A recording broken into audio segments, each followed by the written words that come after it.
absolutely marvellous. Hello everyone, my name is Goodboy and welcome to a video on the top 5 best supports in patch 7.21 with a particular emphasis for the general meta and usually more towards the lower skill brackets. I'm kind of a little bit ignoring the pro scene supports, but we'll get onto that in a sort of another video. Before of course we begin, hit the like button, hit the subscribe button. Please obviously hit the notification bell as well. Share the video and check in the description for giveaways. Arcanas are in there as well.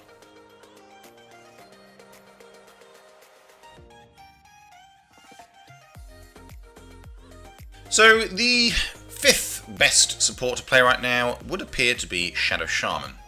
Now Shadow Shaman in the most recent 7.21 patch saw his level 20 talent reduced from plus 3 seconds shackles duration to plus 2.5 seconds shackles duration.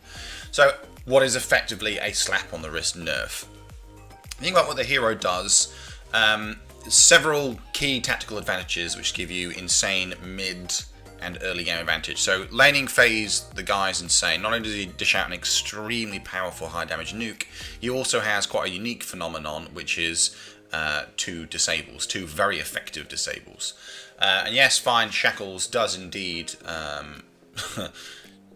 have to have him channel the ability, but nonetheless, the disable with any other carry makes him one of the best laning supports you can get right now.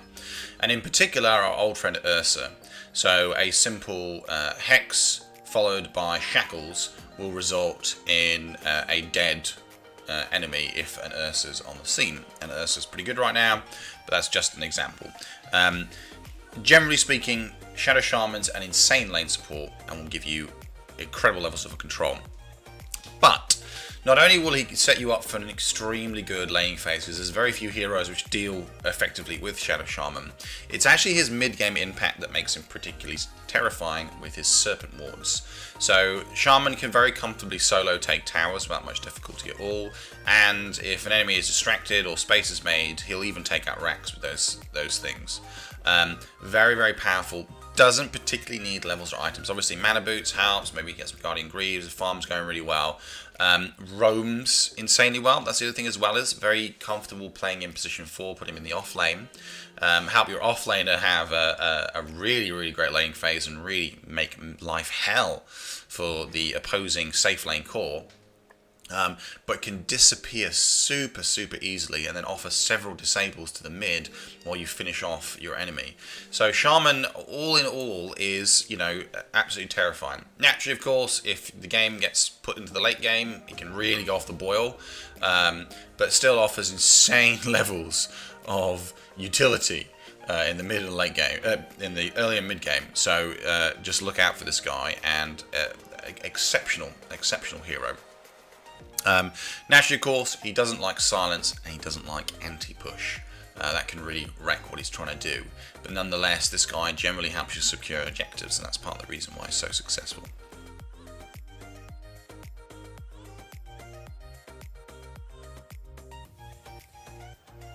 So in number 4 is Vengeful Spirit. So Vengeful Spirit, in the recent patch, saw her level 20 talent increased from minus 5 seconds magic missile cooldown to minus 6 seconds. So again, a very, very slight buff. This, to be honest, it kind of is irrelevant in the grand scheme of things. Vengeful Spirit was very good prior to 7.21 and it's still good now.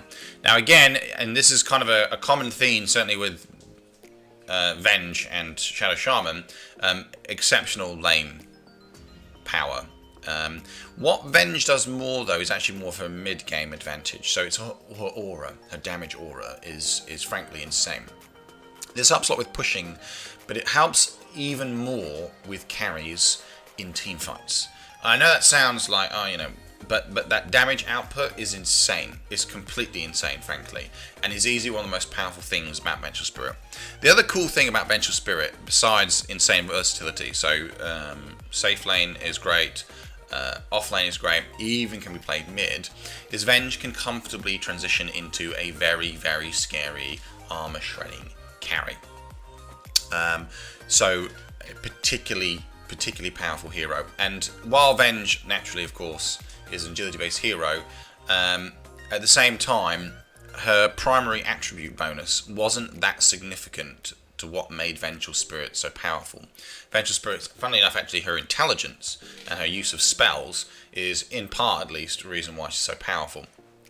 So if you couple her in a team fight with a good positioning, or even just the initiations that she can do with her Nether Swap, Vengeful Spirit remains an insanely good support that transitions very nicely into carry and will set you up very, very well for winning both team fights, starting team fights, and generally securing objectives. She doesn't push all that well. She can push, so she can't, but she doesn't push anywhere near as well as Shadow Shaman, for example. And so her game impact is more related to what she does for her team, and particularly in team fights in the mid game, that makes Venge particularly powerful.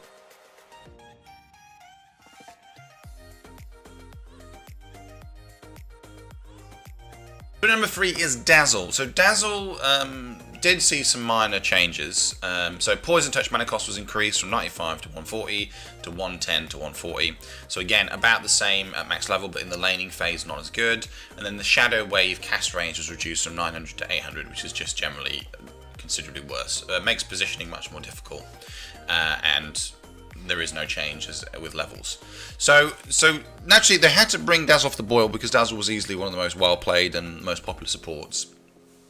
Dazzle's kind of been done to death in the previous patch because of how powerful Dazzle was and the successive nerfs, and ultimately it did come down to bad juju and the fact that you can shred armor when you're casting spells and at the same time you're reducing your cooldown. So Dazzle could, again, similar to Venge, easily transition into a type of semi-carry with, you know, a huge array of magic damage items and basically just continuously spam off all kinds of messed up spells, you know, hexes, dagons, whatever you want to do, you know, and just while trashing the enemy's armor, Dazzle could come to be played as a semi-carry. Again, that's not really the reason why Dazzle was so good. That definitely helped, but you know,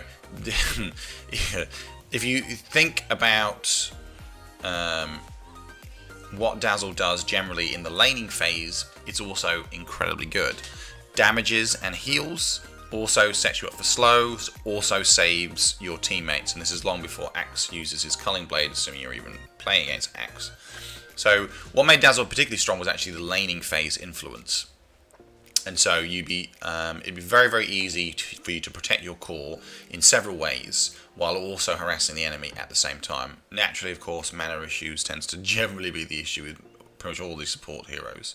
But that's, you know, despite having minor nerfs, or the cast range definitely is not minor, Dazzle still is pretty formidable because fundamentally how he works, and again, as the game progresses and even in the mid game, offers tremendous level of damage, support for the team, and teamfight setups. Again, similar to Venge, and less so, but still for Shadow Shaman, with great positioning, Dazzle is particularly scary and will easily help save several teammates in a fight using all his spells and abilities, while also trashing enemy's armor.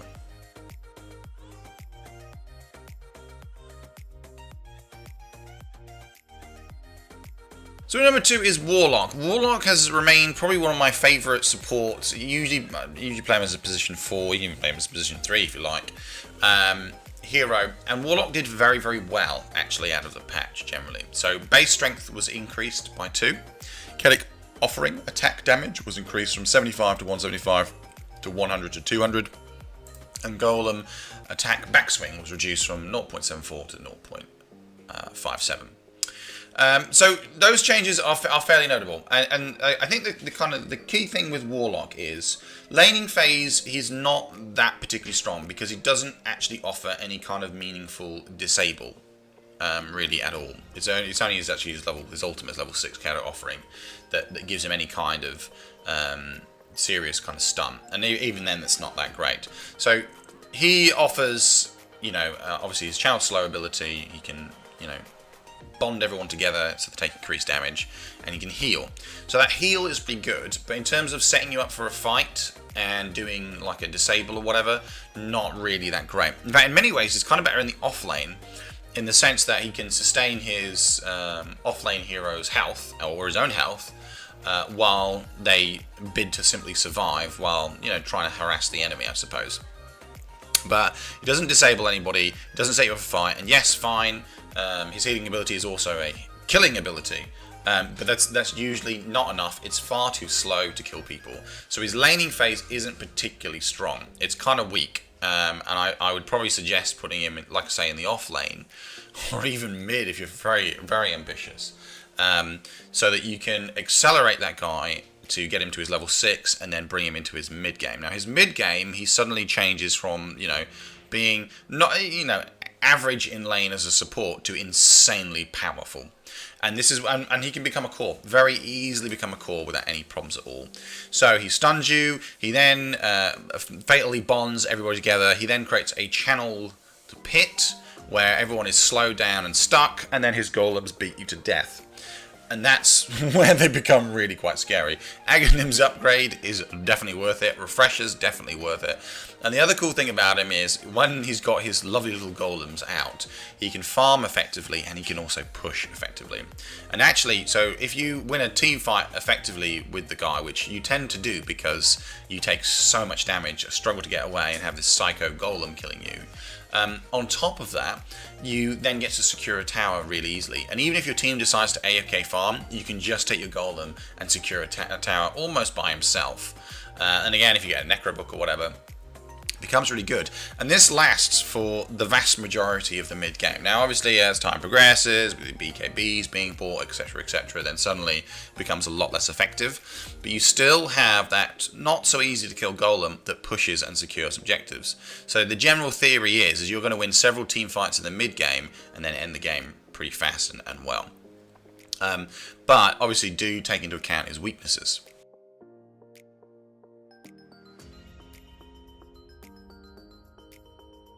Now finally, in at number 1 is Crystal Maiden. So Crystal Maiden had some very interesting changes. So Freezing Field now grants 10 bonus armor while channeling. This is pretty insane. Arcane Aura allied mana regen reduced from 1.2 to 2.7 to 1 to 2.5. So, you know, on average like 0.2 per level. And the Arcane Aura self mana regen was actually increased from 2.4 to 8.4 to 2.5 to 8.5, so 0.1 in every single case. A minor nerf to the team, a general buffs just for Crystal Maiden, but generally pretty insane. So, you know, again, let's just look at the simple strengths of Crystal Maiden. So Crystal Maiden, obviously with the mana regen, is pretty awesome. Not so great there. But Crystal Maiden offers an insane laning phase. So lots of setups for lots of different reasons. All of her abilities are useful. So your core that you're protecting gets increased mana. This can set you up for so many either kills or defensive plays. She can also freeze you and slow you and damage you with both of those spells. This is so strong in so many ways. Now against a Juggernaut or another, like a Life Stealer who's going to get some spell immunity, not really that great. But generally, it's very, very easy to set up a kill, or again, similar to Shadow Shaman, roam and gank, because you can slow your target and then also freeze them.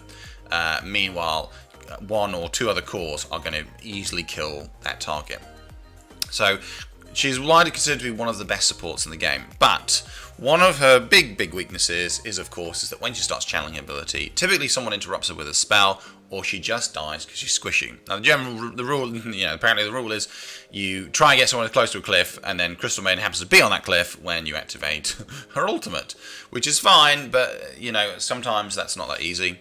Obviously, do look out for ground stun or AoE stun. That can mess you up. But because generally, obviously, with the plus 10 armor, making it much harder to kill her during that channeled ability, still interruptible, but basically, it does insane levels of damage, and it even makes it difficult to escape. And it has a large AoE as well. So actually, when she's using it, particularly again with good positioning, it then becomes very, very difficult for the enemy to kill her. And you can take slightly more risque moves if you know they haven't got a meaningful stun or disable, which is unlikely against a team of 5, but you know. and then again continue to trash the enemies. And if someone jumps on her and tries to kill her, she will last longer with that bonus armor. So this, and 10 armor is not slight. That's a major buff. So I think it makes it fairer and easier for Crystal Maiden to do it, but actually because Crystal Maiden is so strong in the game anyway, it kind of actually makes her overpowered, if anything. Anyway, thank you so much for watching. Those are the kind of the best trending supports right now, particularly if you're in low skill brackets. Please, of course, hit a like and subscribe button, hit the notification bell, and check the description for giveaways. Much love and goodbye.